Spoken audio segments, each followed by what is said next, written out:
Le premier décret de ce rapport est relatif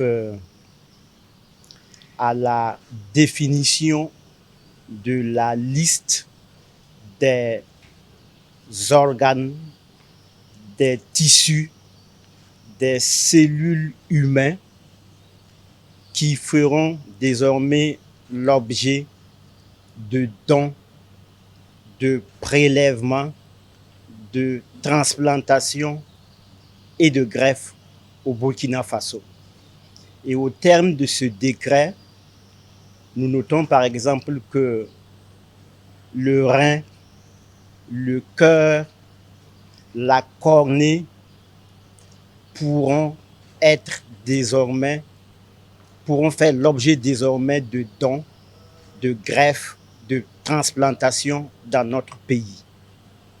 Le second décret est relatif à la mise en place d'un comité national de contrôle et d'éthique dans le cadre de la transplantation et des greffes d'organes, de tissus humains au Burkina Faso.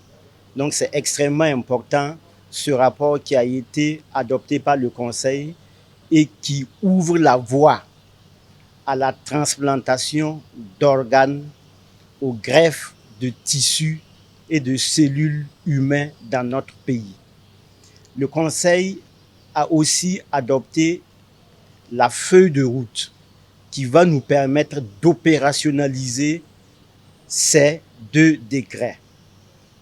Et le Conseil a fait l'option de faire en sorte que la greffe rénale soit la priorité majeure de notre pays dans ce sens.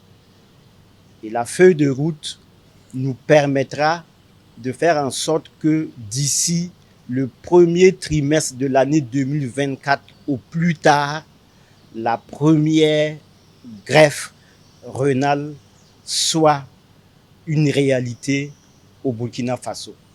Pourquoi le Conseil a fait l'option de faire en sorte que la greffe rénale soit la priorité au Burkina Faso?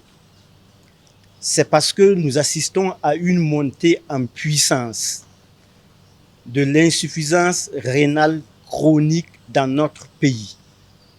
Selon les statistiques du service de néphrologie du centre hospitalier universitaire de Yalgado, nous avions un peu plus de 200 000 Burkinabés qui présentent une insuffisance rénale chronique. Et parmi ces 200 000 insuffisants rénaux chroniques, nous avons environ 20 000 qui ont une indication en matière de dialyse. Et donc, il était extrêmement important pour le Conseil d'aller au-delà de la dialyse et de proposer une autre solution, une autre thérapeutique à l'insuffisance rénale chronique.